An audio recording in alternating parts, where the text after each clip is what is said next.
okay, so I'm doing this kind of thing again because why not? So, fucking Lyft, man. I've mentioned Lyft in an earlier video, but fucking Lyft.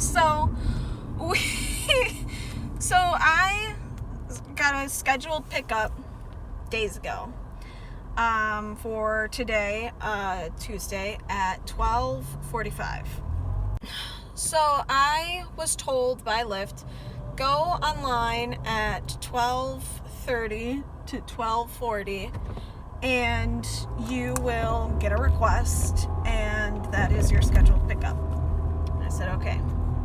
So I log on at like 12:25 because I'm way too OCD to be a punctual, like I'm a punctual person for the most part. So went online at 12:25 and I immediately got a pickup, and I declined it because I was like, well, they were going to request me at like 12:30, 12:35, so this can't be them, so I'm not gonna accept it and then go over there and be like, hey, are you the scheduled pickup, and have them be like, no. You know, like, that just doesn't make sense. So I declined it, and Lyft got mad at me and was just like, you're declining rides. And I was just like, yes, because I am waiting for a particular person to request a ride. And so that happened, and then so then I say we, it's me, like, I don't know.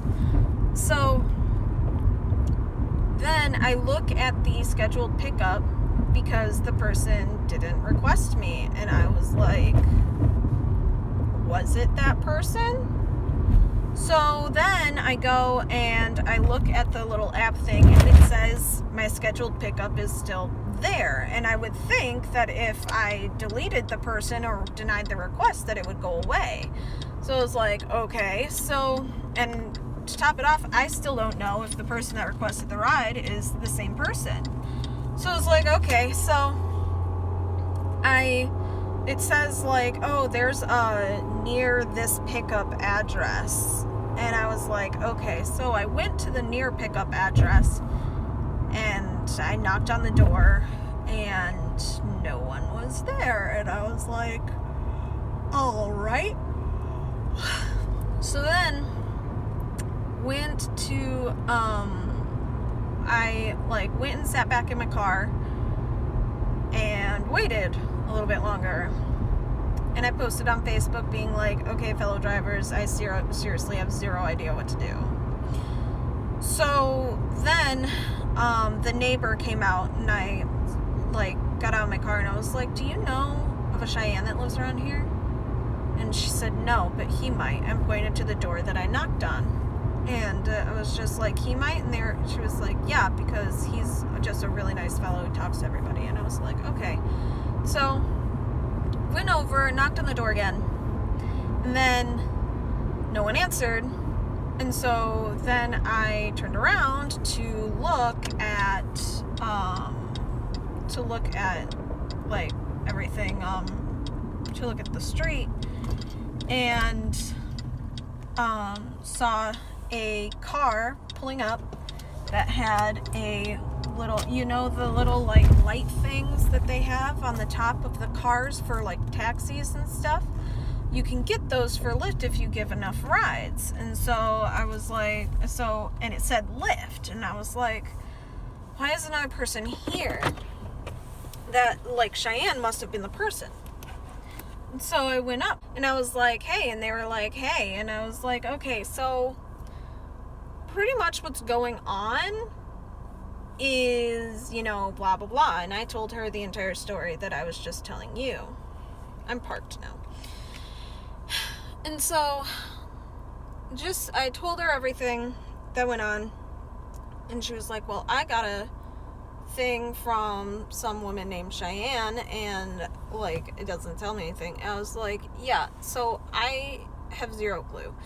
And she was like, I have zero clue too.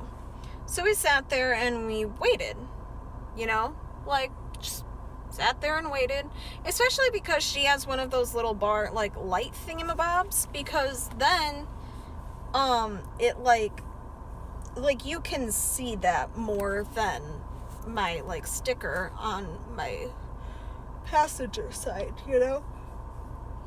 Sorry, I'm tired. And so then we went to,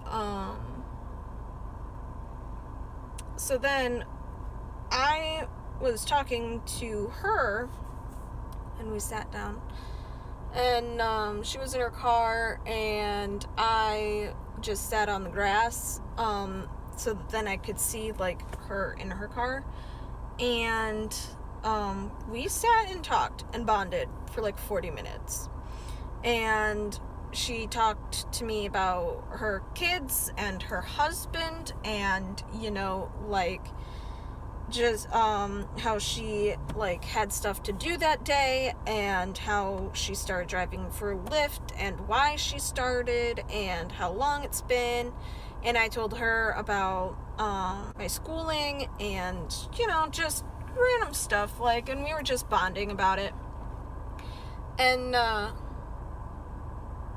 before the whole bonding thing happened, she said, who are you? And I said, Andrew. And she was like, you're Andrew. And I was just like, what's your name? And she was like, Angela. And I was like, you're Angela. Got it. Because we have a Lyft page for my town. And I talk back and forth with her all the time, and we had no idea who the other person was. And so now we like bonded and everything, like I just told you. And 40 minutes later, we were like, okay, this person clearly has not seen us and does not need like a ride. Like, and they should have seen us by now. Like, you would have come out of your house and looked. You know? Like, you would not have been like this. So, she was like, I wonder why that happened. And I was like, maybe to get us to, like, meet each other. And she was like, it all happens for a reason. I was like, yes, it does. And so, and then she was like, okay, have a good day. And I was like, okay, bye. And then I left. And so now I'm sitting outside the school, waiting for my friend Maddie, who you met in, like, video 1, to come out, even though, what time is it? It's like 1:50. Yeah, she's not going to be out here for, like, another 20 minutes. Like, but I have nowhere to be, so I was supposed to be off, you know, doing a Lyft drive until she got out of school, so, you know, that works. But yeah, so we probably have a person that's super mad at Lyft. What is that sound? They're being abducted by aliens. We're just eaten alive. But anyway, I'll deal with that later. But yeah, so I was supposed to be off doing like a Lyft drive, and that didn't work. My friend did ask me, they were like, do you even make any money at Lyft? And I was like, more money than I would if I didn't have a job. Like, it's some type of income. It's not a whole lot of income, but it's some type of income. So, you know, I just do it more often when I need more play money. Like, that's pretty much it. So yeah, that's that. Now I get to just, you know, chill out for 20 minutes. Okay, bye.